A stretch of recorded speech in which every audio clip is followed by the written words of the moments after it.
I'm Bill Kenower. Yes, we're going to talk about fearless writing today. Everybody can hear me? Yeah? Yeah? Okay. I'll just take that silence for you. You can hear me. Uh, so yes, we're going to talk about fearless writing today. Favorite subject of mine. See some people trickling in. Um, and I was listening to your intros, and there was a lot of talk about book sales. Yeah, I'm going to be having some book sales recently. Going to be setting up tables. Going to be some of you, hopefully, sharing your wares. And I think this is apropos to what I'm talking about today, because really, although it's called fearless writing, and you are a writing club, the truth is, the truth is, everything you're doing here and all the reason you gather together has perhaps less to do with writing, although that is a critical element of it, and more to do with the fact that you are also authors. In other words, you aren't, I assume, just writing in a journal, just writing in your diaries. I assume that your goal ultimately is to share your work with other people. Yeah? Is this true? Yes. Yes. Yeah.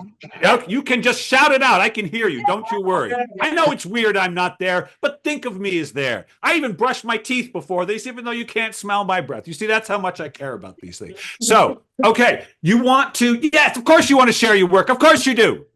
Of course you do. And here's the truth, okay?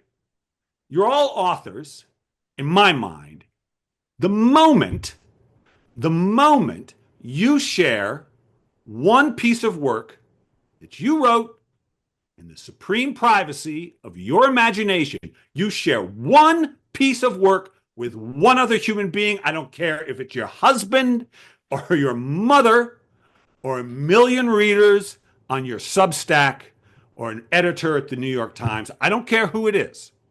It doesn't matter, because regardless of who it is, you all experience the same thing. Has everybody done this, by the way? Has everybody shared one piece of work with one other human at one point in your long lives? It's a silly question. Of course you have. Yes. Yes. Yes, thank you. Thank you.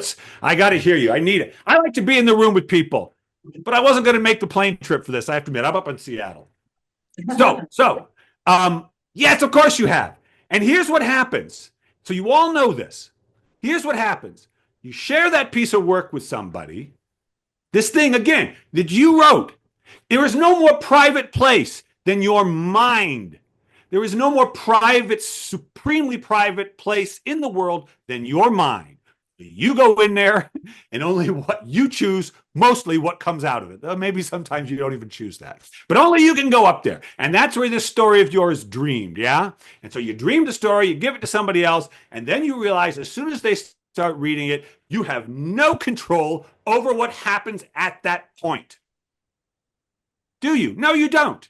No, you don't. You might ask for feedback, blah, blah, blah. But what the reader goes through is entirely private to them, too. And that, boys and girls, is where the trouble starts. Yeah? Because if you want to not just write in your diary, if you don't want to leave all your stories sitting on your computer, if you would like to share them with other people, then suddenly what other people think of your stuff starts to mean something. It just does. Because if you're like me, you like it when people like your stuff. It's nice. It's nice when people find what you found funny, funny. It's nice when they're moved by it, when they connect over it. And maybe it's not so nice, except, if you're looking for critiques or you're doing your beta readers. But in general, it is not so nice when someone says, I don't get it. I don't get it. This doesn't seem funny. This isn't interesting. This didn't make me laugh. It's not so much fun. Or you get a rejection letter from an agent, or somebody writes a review of your book on Goodreads, give it a star. I didn't like it. I didn't understand it. I wanted a different book. It's not as much fun. And also, if you're going to have a career in this thing, the truth is somebody out there has got to like it, right? Someone out there has got to like it. If you want to publish traditionally like I do, some agents got to like it, and then some editors got to like it, and then some readers have got to like it. Yes, what other people think of our stuff seems so important. And yet, the worst thing a writer can ever think while they're writing, the worst thing you can think is, I wonder what someone else thinks of this. That is the single most debilitating question a writer can ever ask. And yet it seems so practical, so necessary. What does somebody else think of this? I like it. What does somebody else think of it? It's a useless question. It is a story ending question. It is an imagination killing question. But it's something writers ask themselves a lot. And yet no writing will get done when you ask that question. None. None whatsoever. Have you ever... Now, I normally teach this class. I'm going to be teaching it next weekend at a writers' conference here in Washington. It's going to be 3 hours. This is going to be a much shorter version of this. So I'm going to give you this distilled down to its espresso essence, right? And so has anybody ever had the experience of writing along and it's going great? The writing is going great. You've lost track of time. Now you've kind of fallen into the rabbit hole of the story you're telling. You've lost track of time. If you're writing fiction, the characters start doing things on their own accord that you didn't expect. If you write memoir like I do, you remember things that you had forgotten. And suddenly the world that you're writing about is more real to you than the chair you're sitting in, the world outside your window. And it better be. How else are you going to write it? How else are you going to write it if it's not real to you there in your imagination? It gets so real, like I said, you lose track of time. And this is the secret sauce that writers don't often talk about because they like to complain because people complain. But the truth is, when it's going well, it's easy. When it's going well, it's easy, and it should be because you're in the zone, because you're in the flow, and it feels great. It feels as good as life gets. Period. Full stop. That's it. You've reached attainment. Congratulations for that time. But the one thought that will absolutely boot you out of the flow is that stupid question. But I wonder what other people think. Yeah? So, today I'm going to give you some tools, I guess you could call them that. Tools to help you keep focused where you need to be while you're writing, so that you can do your best work, so you can unlock your own genius. And so tell the story you're best at telling and not get in your own way. Because the number one fear that plagues all creative people is this: what other people think of my stuff is more important than what I think of my stuff. That's the thought. What other people think of it is more important than what I think of it. And there is nothing more important than what you think of it. So, try to give you some tools.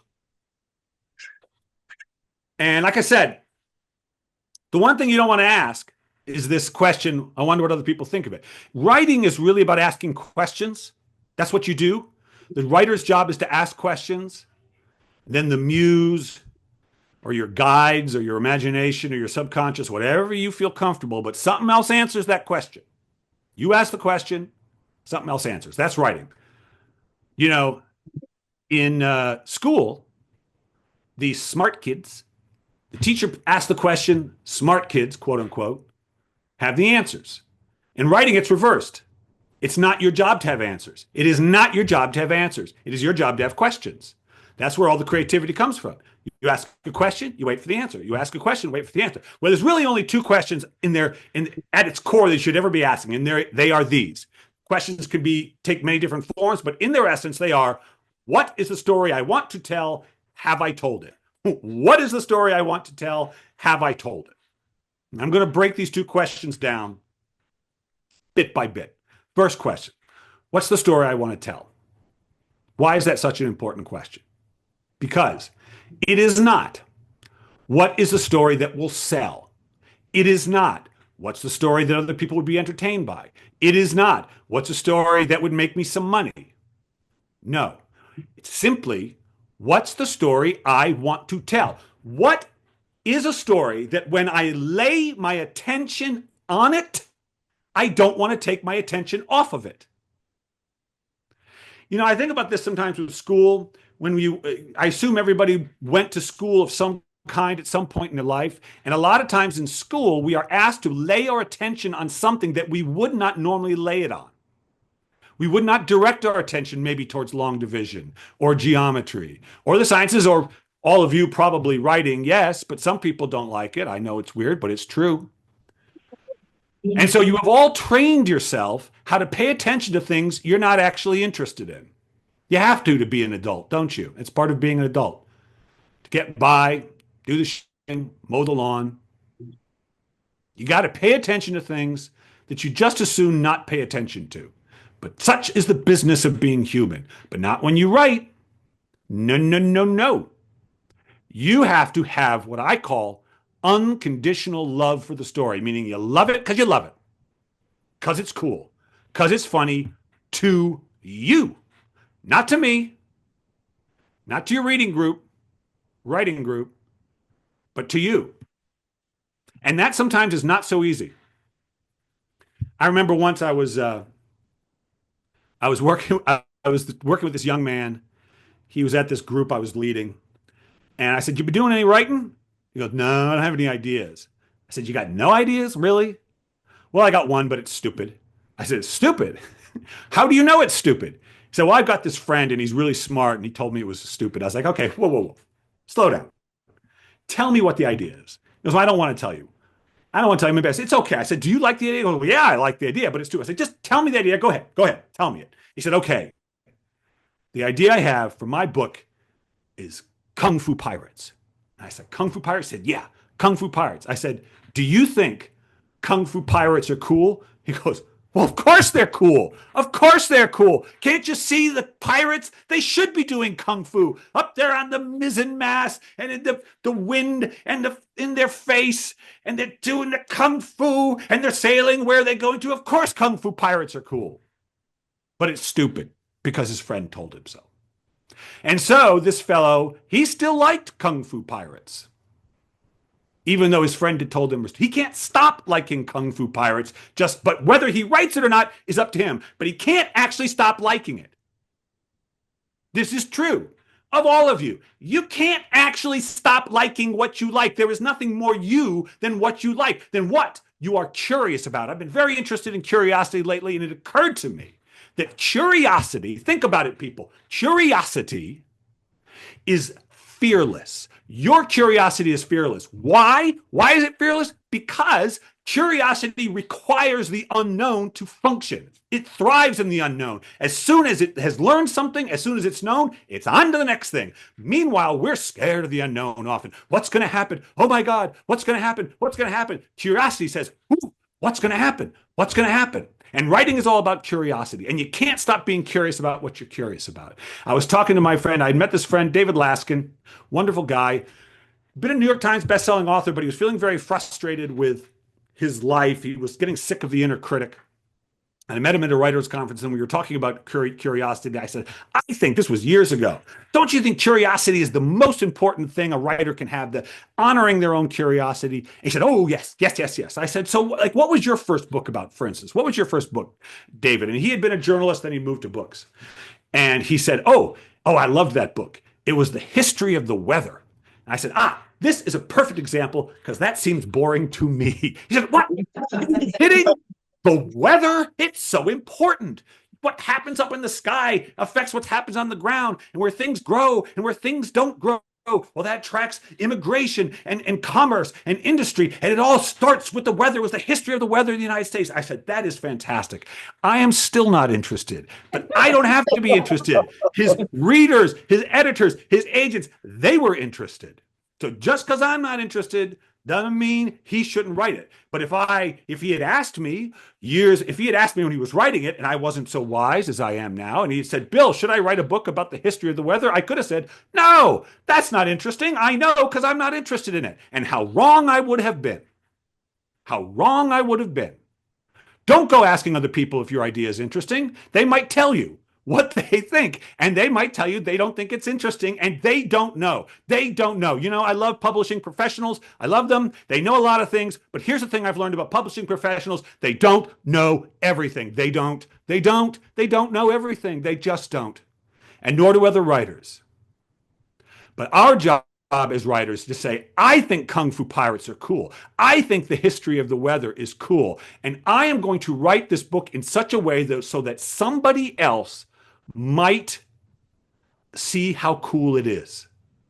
Does that make sense to everybody? Yeah. And it's not easy because you're all socialized. You all sat around at tables and having dinner, trying to be polite. Don't want to bore other people. Want to fit in. I get it. Writing is not about fitting in. And writing is not about being polite. It is about saying, I'm interested in this, and that's all I need to know. That's all I need to know. It's not about what other people are interested in. And if I can write this if I can bring forward what I find so interesting in my story, then other people who might be interested will have a chance to be interested in it too. Who was it? Somebody was talking about selling your books at a table. Let me give you one piece of advice about that. Here's my little piece of advice about selling your books. An odious task, for sure, for most writers, because we are not salespeople. We are artists. And yet, sell it we must. And so here's what I would suggest. You're not selling your book. You're not selling your book. You are offering someone else an opportunity to have a conversation. That's what you're doing. And you describe the conversation as well as you can. And if they want to join it, they can join it. If they don't, they don't. You want to have a conversation about the weather? No, thank you. Want to have a conversation about baseball? Maybe. How about history? Ooh, fantasy? Maybe. Spirituality and writing? Okay, I'm in. See? What's the conversation you want to have? That's what you're offering them. You're not trying to sell them anything. So, one of the first things that blocks us as writers is we don't allow ourselves to tell the story we want to tell. We don't actually do it. I've always thought that when you tell the story the way it's supposed to be told, when it's really just pure and you haven't let thoughts of the market or women between the ages of 35 and 55 and a compelling and blah, blah, blah, blah, all this, if you don't let that infiltrate, it's like the perfect glass of lemonade, perfect blend of sweet and tart, cold on a summer day. But that story, that glass of lemonade, every time you, in your story, try to make it literary enough or not too literary, or try to make sure your mom wouldn't be offended. Try to think about the market. Every time you bring in what you think the reader thinks about it, it's like putting a drop of white vinegar in the lemonade. Can't see it, probably can't smell it, but you drink that lemonade and go, something's off. Maybe you should change the middle. Maybe the protagonist should have a little more motivation. Maybe. But what you've done is you've let thoughts of what people will think of it infiltrate the writing. Can't do it. It's got to be just you and you and you. And well, before I get to the second question, have I told it? Let's look at that moment. Again, our job is to ask questions. Something else's job is to answer it. And so this is actually where I write, in this room at this computer. And, so I like music, and I've watched some documentaries. I watched the Get Back. Is that what it was called? No, not Get Back. The Let It Be video that the Beatles did a few years ago. It was a great video. And I've been watching some documentaries about people writing songs. And I thought, God, it's too bad they can't make a documentary about writers writing. But you can't, because there'd just be someone going, drinking. So boring. But it's interesting to me. But a lot of what I do is this. I'm just sitting there. I've asked a question, and then I'm waiting. I'm waiting for an answer. You know what's beautiful about writing? I'm writing a book about how writing can teach you to live your life right now. Because I think the two things overlap. Artists and writers in particular do something, and you see, it's interesting. How many of you have seen the movie Karate Kid? Yeah. Okay. So what is that? The thing that movie is most known, well, it's known for a few things, but the first thing I remember it for, and a lot of us did, is Mr. Miyagi's advice: wax on, wax off, right? And so it's a beautiful, dramatic device where Mr. Miyagi's having him clean this car and is waxing on and waxing off. And this gesture that he has the kid do again and again, Scott, what was his name? Machio? Yeah. Scott. Thank you. Ralph. Ralph Macchio. Oh, Ralph. Having him do this becomes the block in self-defense. Writing is like that. You're all training under Mr. Miyagi when you write. And one of the most important things you are learning how to do, which you probably take totally for granted, which you are all doing every time you sit down to write, you're doing this thing. You are asking a question and you don't expect an answer right away. What should happen next, you ask yourself? And you know the answer probably won't come, and you're probably okay with that for a little while. Yeah? Does that make sense? You ask a question and you don't expect an answer. But no one will come. But learning how to wait for that answer is everything. Are you patient? Do you try to force it? Do you get an answer you know isn't that good, but you follow it anyway? Or do you wait? And how do you wait? And how patient are you? I often think that the difference between professional writers and amateur writers is what happens when you reach the end of a sentence and you don't know what comes next. What do you do? Do you beat yourself up? Do you think an answer should have come? How do you wait for that answer? Because it will take time sometimes. Yeah? Does that make sense? It will take time. But out in life, I know when I ask certain questions about my life, I want answers. But I've begun to learn to apply what I know in writing, which is ask the question and wait for the answer. It doesn't come right away. It will. Sometimes it'll come in 10 minutes, 5 minutes. Sometimes I have to stop writing and then it comes in the shower. The answer always comes, right? It always comes. It might take a while. It might take no time at all. But are you waiting for it? And are you letting the answer be whatever it wants to be, not what you want it to be? Right? Got to let it be what it wants to be. That's the beauty of creativity. We ask questions, then the answer comes. Because the best part of writing, for me, and I believe for everybody, is surprise. When you're surprised, when you're in that zone and something comes that you didn't expect. You know, you can't tickle yourself. You can't. Someone else has to do it. And usually you can't surprise yourself. And yet writing is all about surprising yourself. Getting an answer you didn't expect. I write essays. I've written thousands of essays. And I might have an idea for what they're about. I get some notion. I'll be out for a walk or something. I used to write, ladies and gentlemen, I used to write one a day, 5 days a week for Author Magazine. I'd write a 400-word essay. Yes, I did. Don't do that anymore, but I did for years.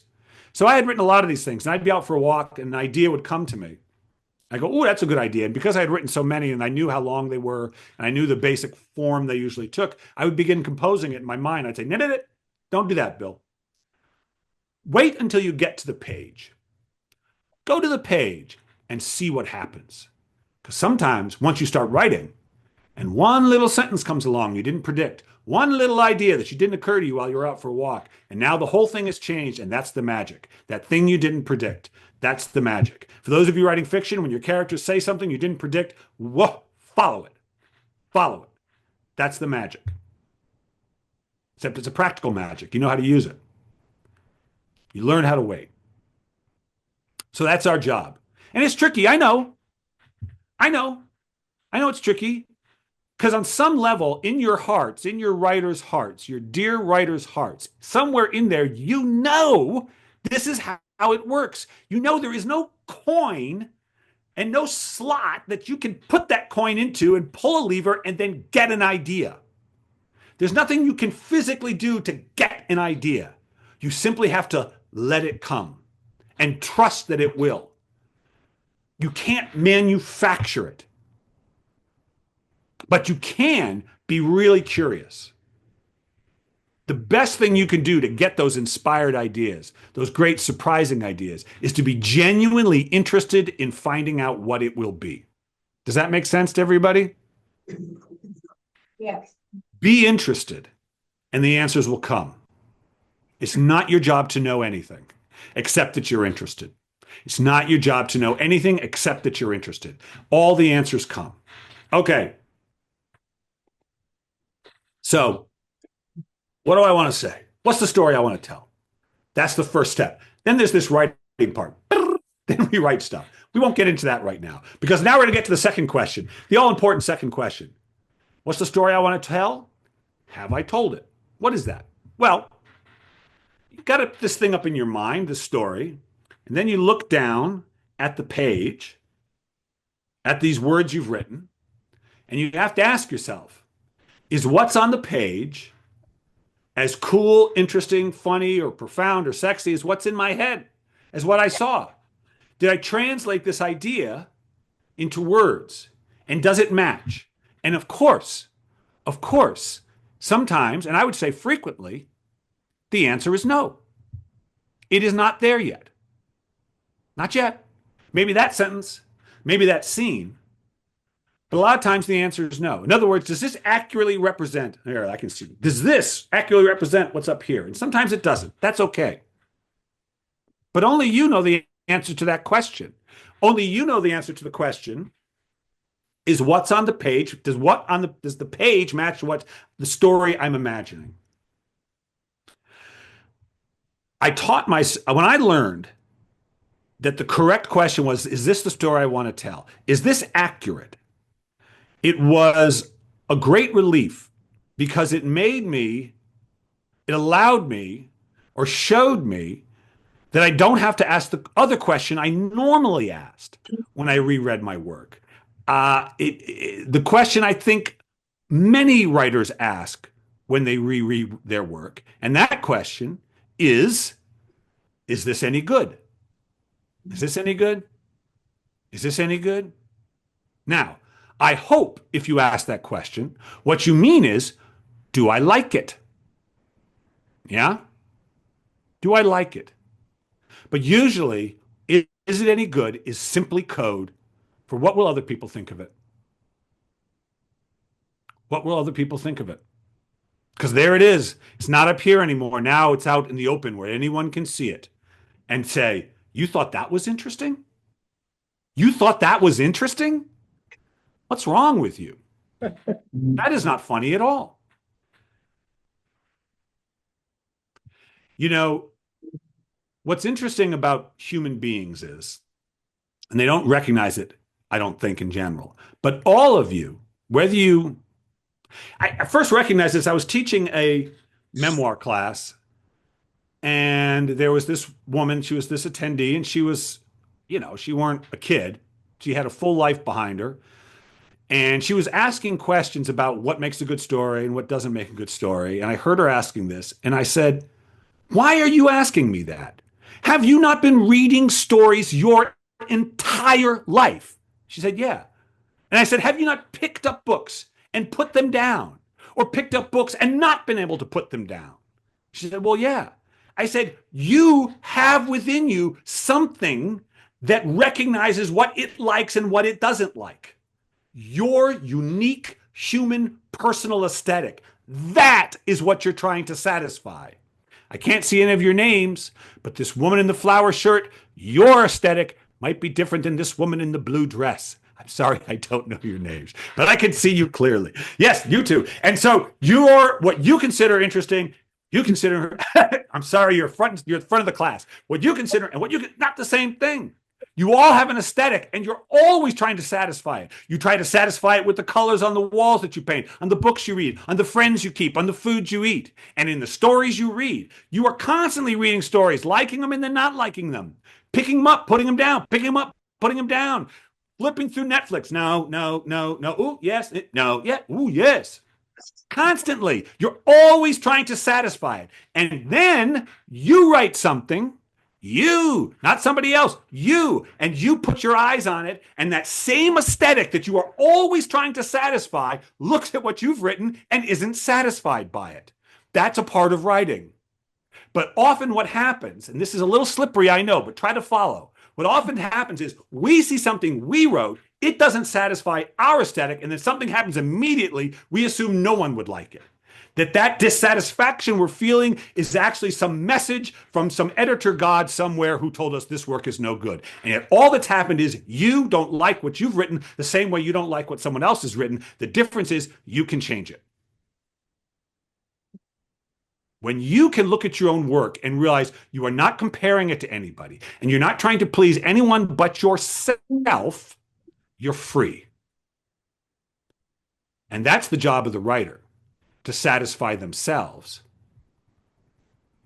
I just finished editing this book for this woman this morning. Oh, she's a gorgeous prose writer. Wow. But I like her prose, but it's not the way I do it, not the way I write it. I appreciate it, but it wouldn't work for the story I tell. But I certainly appreciate it. But it wouldn't work for my stuff. And I remember my wife's an artist, and she was often complaining about not being able to render, which means draw very accurately the way some other artists can. And I finally said to her, I was like, Jen, you don't even like the art that's that perfectly rendered. You like stuff that's a little abstract. You like the stuff that's a little fuzzy.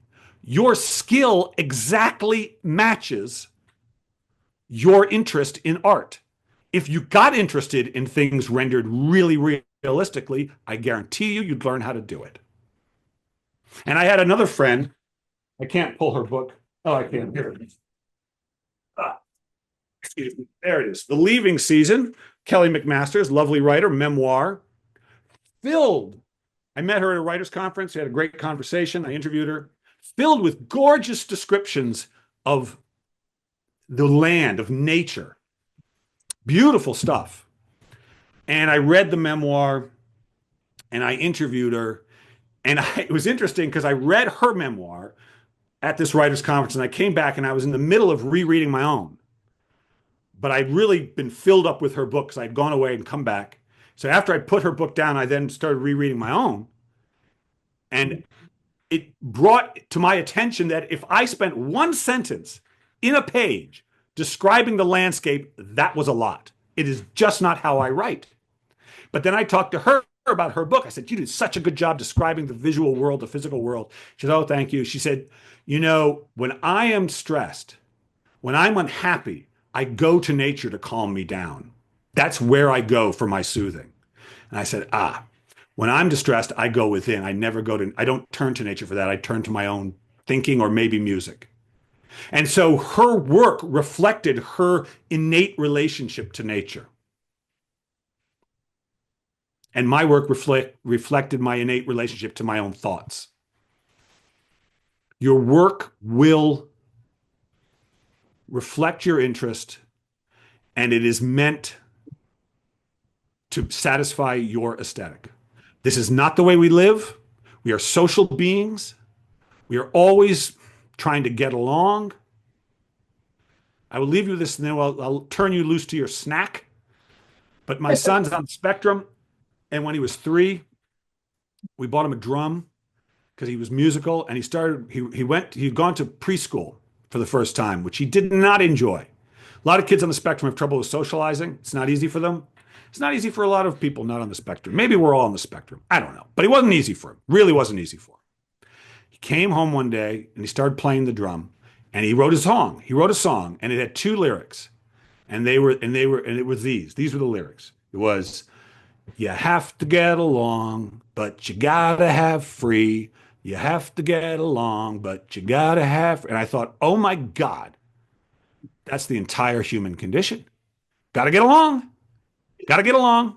Gotta get married, probably have relationships, work a job. Gotta get along. Even publishing is getting along, right? You gotta find the people who want to work with you and you want to work with. But you gotta be free. You gotta be free. You gotta live your own life. Tell your own story. Dress the way you want to dress. Say what you want to say. And a lot of us are conditioned to get along.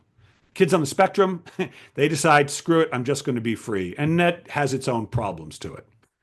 But as a writer, you've got to be free. You've got to be free.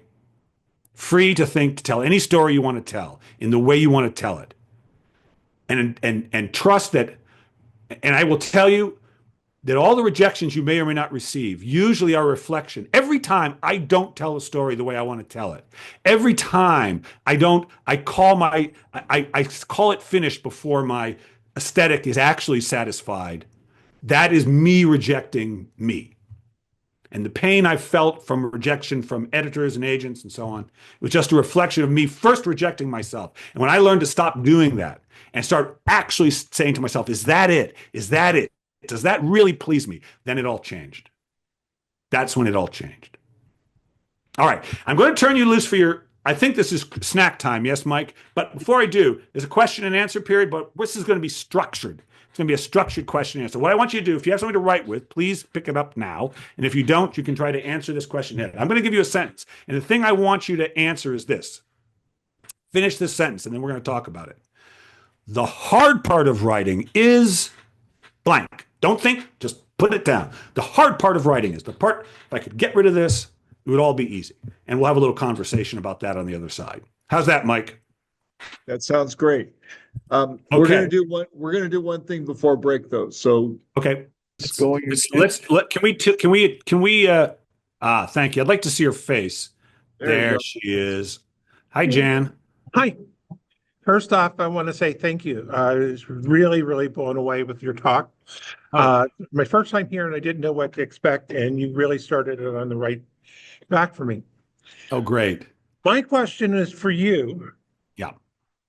Is the project I'm on right now, and I am, by the way, a lifelong artist. This is just one of the arts I do, and I'm talking, I've spent my entire life doing arts professionally, and that was my source of income. Right. So I really have a lot of the sense of the process of developing art and making it and what it does. Right. My problem is that I'm working really hard on, and it really stalled me for 15, 20, 30 years. Is I want to write an autobiographical story that at its root, at its heart, if I tell it truthfully, will harm people that are still alive and in my life. When you say autobiographical story, is it going to be fiction that is based on your life, or is it going to be memoir? It's memoir. Okay. So I don't believe memoir done, quote, correctly harms anybody, because so I can't see from just, I know you're going to have to do the work for me. From a show of hands, how many people, I can't see everyone, but how many people are writing something memoir-y? Anybody else out there? Maybe 20% of the group. Okay. So, and, this to some degree applies in some way to fiction writers too. The first thing I would say is this: you got to tell your story, but the best chance you have not to, quote, harm anybody, because I assume some stuff was done that you were involved in that wasn't so great. That part of the story is going to be based on some people's treatment of you that was not good. Is that fair to say? Yes. Okay. Most stories have that. So here's the way I would say, because I write memoir too. So this is the way you want to handle that. And I think you stand the best. Because remember, first of all, this is your story. And the one thing you don't want to do is tell their story. If you somehow inadvertently try to tell their story, that's when they will become, quote, offended. But if you really make it just your story, chances are they won't. And here's how you do that, I think. First of all, you absolutely describe what was done and said to the best of your recollection. That's the public record. That's what happened. That is what happened. And there is no crime in describing what happened. So let me just back up before I go further. Let me back up and say this. I'm married, and I said to my wife once, "Hey, Jen, can I write about that thing that you have going on with," and I won't say what it was. "You know that thing that you've got there? That's interesting. That would make a good essay." She said, no, you can't write about that. And I thought, well, Actually, I could, but I have to weigh my relationship to writing that. And I decided in this case, the relationship mattered more.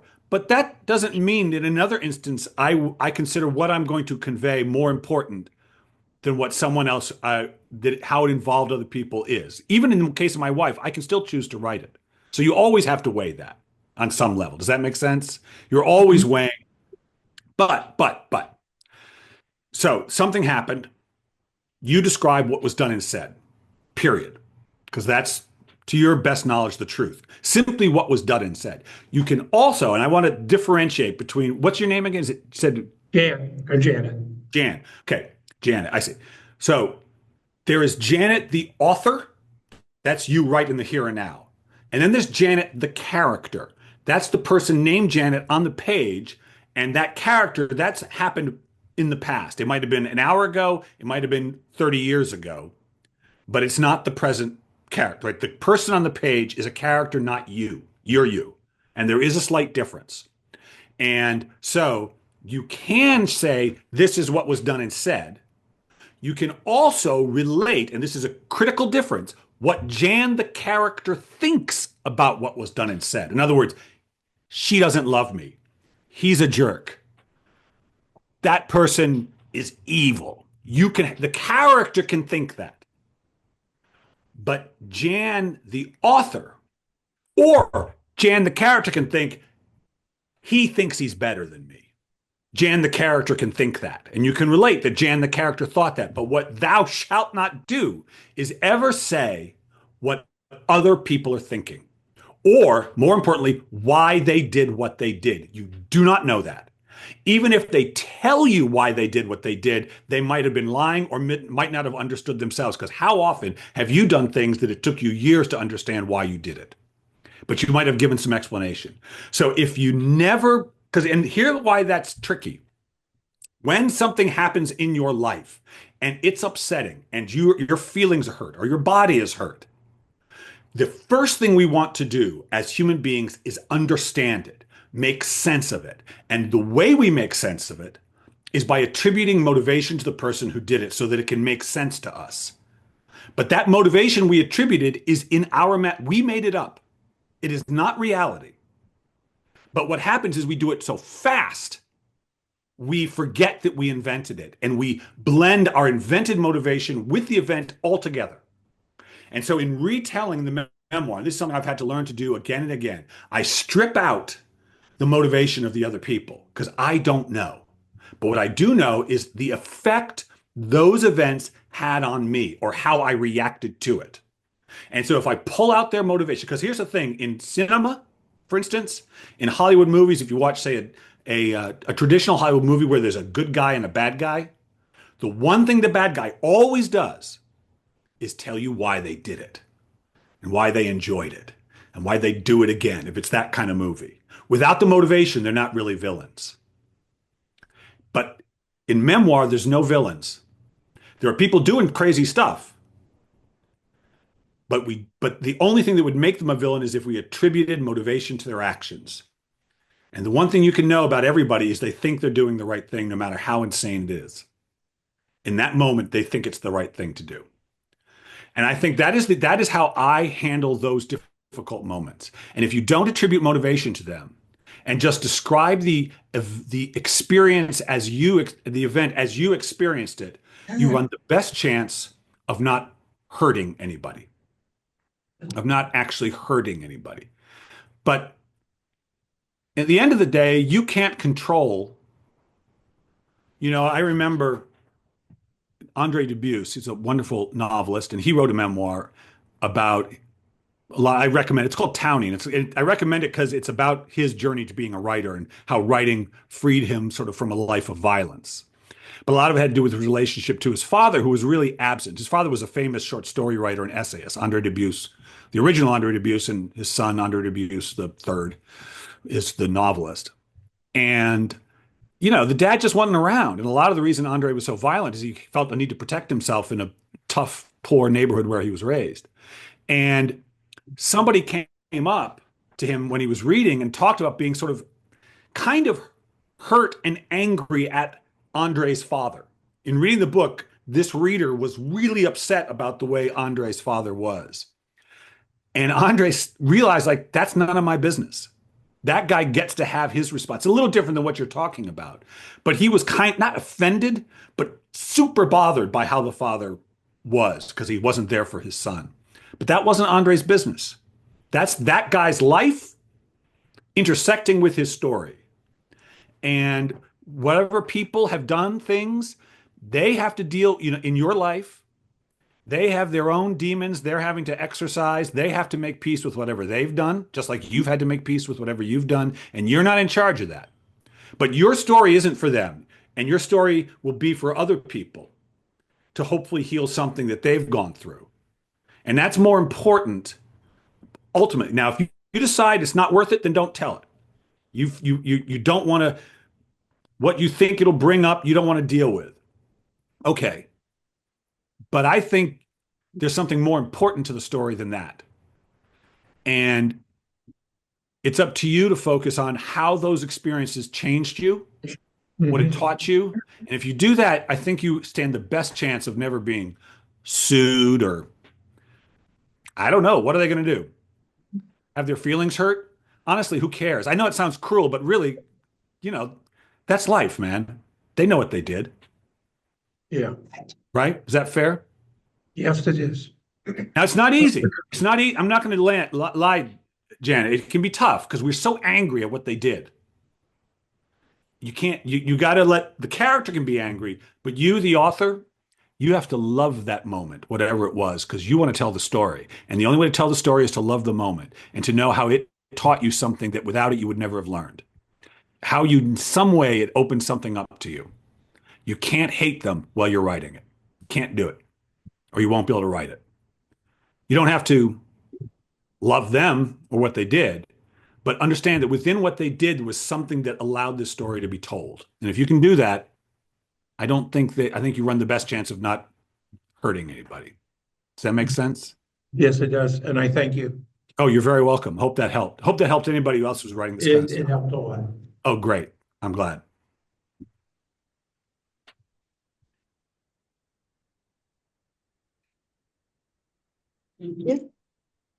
Hello, Hi, my name is Rusty LaGrange, Rusty. Nice to meet you. and nice to meet you. 20 years in journalism trained my brain to work from, as you know, resources, follow up, all the dots and cross the T's and all that. So when I left that and I became a writer, a poet, I put journalism aside. I did write a book though, because I couldn't give up journalism. So I wrote my first book, and it's called A Microphone is Not the Muzzle of a Gun. The Art of Interviewing, okay? Oh, yeah. So in that respect, I'm sharing my information. I hope I'm helping writers understand how to use a mic and be in the presence of selling their book, all that. Sure. However, the hardest part for me right now is that stupid muse. The one that wakes me up in the middle of the night and gets my face, the one that hangs over my shoulder, telling me how not great it is. Wait. That is not your muse. That is not your muse staring over your shoulder. That is somebody else. Okay, it's a kindergartner that's just learning to read, whatever. Okay. Is never happy. She is never happy. And I have such a hard time with it. And I know other people have this same problem. But what I tend to do about it is I proofread too much as I go. And as I proofread, I'm telling myself how bad it is. Okay. Because she's coaching me and telling me how bad. She's and trying to help. First, let's give her a name. Some people like to give her a name. This is your inner critic. It's your inner critic. And so, by the way, remember I told you about David Laskin? I was telling that story about the guy who wrote about the weather. Right. I sat down and we met, and he had a great career, been a best-selling New York Times best-selling author, and he had written for the Washington Post and the Wall Street Journal, New York Times, blah, blah, blah. Okay. He's like, I'm ready to, and he was, he was not a young guy. He said, I'm ready to quit, Bill. I've had it. I've had it with the inner critic. I just can't listen to him anymore. It's going to drive me crazy. So we all have to learn what to do with the inner critic. Okay. And that's what that is. And the inner critic is trying to help. They just want to make sure you're not embarrassing yourself. They want to make sure you're not, and the inner critic, here's the critical thing about the inner critic, has no creativity. The inner critic is not creative. They are afraid and just want to make sure you don't embarrass yourself. And so she is an outgrowth of that idea that what other people think of your stuff is more important than what you think of your stuff. And also, again, I'm going to go back to what I was talking about before about your inner aesthetic. Okay. Oh, actually, let me follow up. This was an interesting thing. This is some advice for all of you. It's hard to follow, but do what you can. So I met David, sweet guy. We met at this conference. We had lunch, and I kind of helped. I talked him through the inner critic, and he was like, "Ah, that was so helpful. Who are you? That was great. Oh, goodness, that was helpful." I was like, "Okay, it's good. We helped each other. It's great." And so went back to the conference, and we sort of hung around, started talking, and I watched as he trash talked one author after another in this sort of catty way, a little bit. And I thought, oh, everything he's saying about them, he's thinking about himself. And so, for one thing, every time you think about a writer, that was kind of lame. Oh, that's not very interesting. Oh, that was obvious. Sooner or later, you're going to think about yourself. So the first thing, on a very basic level, avoid criticizing other writers. Just think, I didn't like that. It's okay to say I didn't like it, but don't criticize them for it. They're doing the best they can. So that's step one. That's an easy one. It's a good practice. And I say that as someone who has interviewed hundreds and hundreds of writers, most of whom write books that I wouldn't choose to read, just sort of kind of a very little narrow aesthetic. I read what I read. But that doesn't matter. They love their stories, and we connect over the creativity and how much they love it. And so I don't care that I don't like their story. Doesn't matter. They do, and that's all that matters. And that's true for you too. You're inner critic. So how many, I can't see a show of hands, but how many people have gone through what she's describing? Is everybody else familiar with that sense of someone lurking over your shoulder? Are any hands up over there? Oh, come on now. Only one person raised their hand. Give me a break. Give me Oh, a there you break. go. There's at There we least go. 15. Okay. So that is also a reflection of, again, you have your inner aesthetic, right? Remember me describing about how you've spent your whole life liking one thing, not liking another. Right. And then you read something that you've written, and this is really clear. You're the only one sitting there, Rusty, reading it. No one else is reading it. And so the assessment that it doesn't work is your assessment of your own stuff. The critic is telling you, no, no, no, not only isn't it any good, no one would like it. You have failed. When in fact, what you have simply done is written something that doesn't please you yet. When you get rid of her and say, nope, that's not it. What would be better? That's not it. What would be better? It's not about the inner critic. It's about you saying, I haven't yet pleased myself. And this is so important to learn, because if you're writing a novel, say, okay, just as an example, the question, does this story work yet, will be no for a long time. I mean, this chapter might work. This scene might be great. The ending, like there'll be parts that work, but there will always be parts that don't work. No, no, no, no, until it's done, right? That's when you say yes. And you have to be able to say no without hating yourself, without thinking you're a failure. All that's happened is you have not pleased yourself. It's like when you watch Netflix, I use that as an example because we have to do that scrolling thing if we watch it. You don't criticize yourself every time you say, I don't like that. I don't like that. That's not for me. It's the same thing that's happening to you when you're seeing your own stuff. You're simply seeing something that doesn't please you. You haven't done anything wrong. You're not a bad writer. You just haven't pleased yourself yet. But okay, but wait. Yes. Okay, go ahead. Okay, so I know I'm a good writer. I get awards. I'm a good poet. That's not why you know you're a good writer. That's not why you know. David Laskin was a #1 New York Times bestselling author, and he was like, "I'm done with this."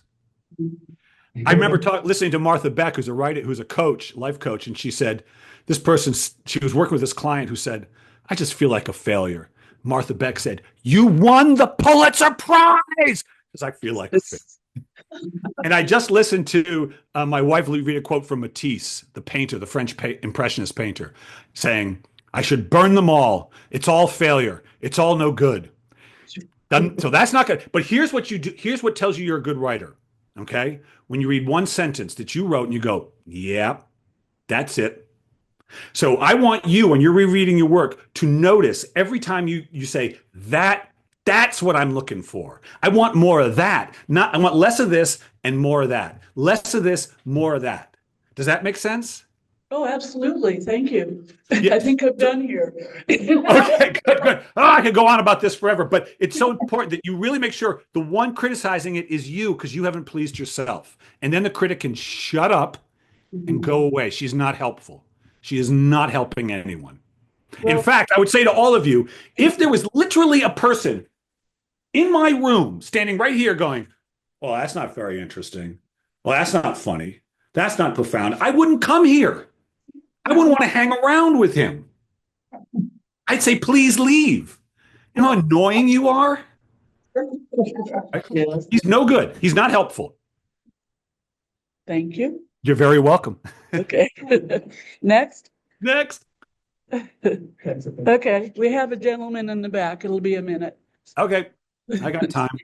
Okay, thank you so much. You're welcome. Thank you. Mhm. Have good afternoon. My name is Bob. Bob, nice to meet you. It's nice to meet you.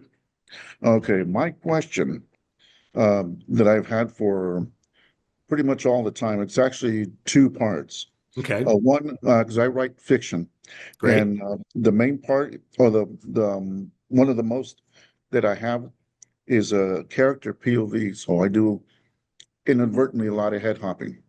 Okay. Okay. And so I want to control that. I'm gonna control it. Bring it up to your mouth. Oh, okay, there. Is that better? Let's turn it back on. There we go. Okay, now everybody can hear. Okay, the hardest part is, like I was saying, is head hopping, and which is character jumping from character to character. Okay. And that one, but the one that's more important, did it turn off again? The battery. Oh. There. Yeah, I think the battery's going down. The other one, which is more annoying to me, is writing in the passive voice versus the active voice. Okay. So writing in the passive voice, how do I quit writing in the passive voice? You have to, I would say, on a very basic level, this is sort of craft questions. And I don't know how to learn not to do something other than to recognize that I'm doing it and say, I did it, and learn to recognize it when I'm doing it myself. You do understand the difference between the passive and the active voice? Yes. Okay. So don't make it into some big complicated thing. Just, I would say, go through your own work and say, I've done it. And every time you've done it, let yourself correct it. Let yourself go through and notice when you did it, and then change it and change it. And eventually, so here's an example. I wrote memoir, but I had written fiction for years. And then I started writing memoir, and I did this thing that a lot of beginning memoirists do, which I sort of just talked about my life. I was a very articulate fellow, and I was reflective. And so I would just sort of talk and describe what I felt when I was 12 and I was walking home from school and I was afraid of these kids. And then I would write 4 or 5 pages describing something. And then I go, I wonder if there's a scene I could choose where I could show everything I just told them. Thank You got a mic now? Yep. All right, good. And so I would do that, and I go, oh, here's a scene. And then once again, I'd write a new chapter, and I would start by just talking. And then I would say, I wonder if there's a scene I could choose that would be better. Because I would reread it, and I go, this doesn't. And this went on for about a year until finally, Bob, when I started writing, I would begin by saying, I wonder if there's a scene. And so it took me a long time of reading my own stuff, realizing it didn't work just to talk about it and to find a scene that would show it. And so nothing can replace you rereading your own stuff and saying passive voice, going to change it to active. Oop, passive voice, going to change it. So that eventually, and it will take some time, you'll start writing a sentence and realize, I just started it in the passive voice. I'm going to change it to active. And that will be the moment you probably are nearing the end of ever using passive voice. But you got to practice recognizing it and stopping it, recognizing it and stopping it. Because you're doing it sort of unconsciously. But if you start picking you, not someone else, not some editor, not some reading group, you go through and notice when you're doing it. And eventually you'll stop it before you start. Does that make sense? Because Yes. I don't know how else to do it. And as for the head hopping stuff, tell me why that's a problem. Well, it's the way that when I'm writing, and if I'm got one character who's speaking or doing something, and then another character who's in the same area or room, and what I'll do is go ahead and just immediately jump to the other character. Okay, now And I know it gets confusing when you. does it get happens. confusing to you? At first, no, but when I reread it, then that's when it's confusing. Okay, so it's really the same solution to the same problem. You're doing something which is fine in the moment, but then you're recognizing and rereading, oh, that's not working. And so it's good that it's you who's recognizing it. And so what you'll need to do is begin practicing. Again, you go through and say, okay, it's not working jumping from scene to scene. It's so critical that you recognized it. And notice how often you've done it. And notice also, this is really important, Bob, why you don't like it. Notice why it's not working. Even talk to yourself or a friend if you can about why you think it's better for the most part to stay in one person's head. So that the next time you start a scene where there's multiple characters, if you have spent enough time noticing of your own stuff, oh, that's not working, that's not working. Then when you start a scene, you can become conscious. And you can say, how can I get? Because I think part of the reason you're jumping to other characters is you as the author are wanting to understand them, understand their motivation. And so what you want to practice is, how can I know their motivation without jumping into their head? Because you have to practice, how do I find a way of saying I'll show their emotions or I'll have this person notice things about them. But until I have challenged myself to show what's happening with them without me going into their heads, I won't learn how to do it. But you have taken the first critical step, which is, I don't think this works. Now the next step is, how do I find the technique to show me what works? To let me find the thing that works for me. Does that make sense? Yeah, oftentimes when I'm doing that and I'm writing and it'll happen very, very quickly because like what you were talking about earlier, I was so much into the moment, what was going on, that was the reality for me. And I'm trying to get everything down really quick. It's like trying to be what do they call court reporter? You're taking dictation, a court reporter. And that's good. So this is really good. Essentially, what you have is a really strong muscle, okay? Or like you have like a really fast horse. So your mind is like, it's in the story so much. Without that, you can't do the work. Now you got to learn how to ride the horse. Okay, you got a horse that can go fast. That's clear. But you got to ride it.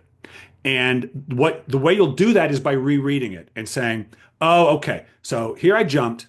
Now let me rewrite the scene knowing what I taught myself by jumping into the other character's head. Let me rewrite that scene and see if I can incorporate all that I learned without jumping into their heads. And then eventually you will be writing a scene and be in the flow just as much. And you will just naturally you'll say, oh, okay, no, I'm not going to do that. Instead, I'm going to use what I taught myself in that previous editing. Does that make sense? Yes. You don't have to leave the flow to do it. You do not have to leave the flow. That jumping into their heads is not required to keep you in that zone. Being in the flow is great. I always say our job is to enter the flow, but then you got to learn how to ride it. It's like if you ever did body surfing or surfing, like the wave does the work, but you got to stay on it. You got to learn how to, and that's part of how you have to do it. Does that help? Yes, thank you. That's awesome. On the active voice, are there certain verbs or adjectives as keywords to make me stay in the active voice? Oh God, Bob, Now I am confessing to you that my ticky-tacky knowledge of that level of grammar is I do it automatically, so nothing comes to mind. There's probably some grammarian in this group who would be better actually to answer that than me. I know it when I see it, but it's true. I've never had to teach a group of anyone about the active voice. So I'm sorry I can't really help you with that That's off the okay. top of my head. I But still I know appreciate there's it. someone in this room who could. I feel certain. You're very welcome. Okay, bye now. Bye-bye. All right. Can we give Bill a big round of applause? Thank you, sir. You're very welcome. Thank you for having me virtually, beaming in. Kimberly, Well, our one virtual attendee, thank you so much for being here. You're more And than this welcome. won't be the last time. My pleasure. Do you have a website that I can I go do. to? WilliamKenower.com. Yeah, WilliamKenower.com is the hub of my internet empire. So you can visit there and get all the information you need.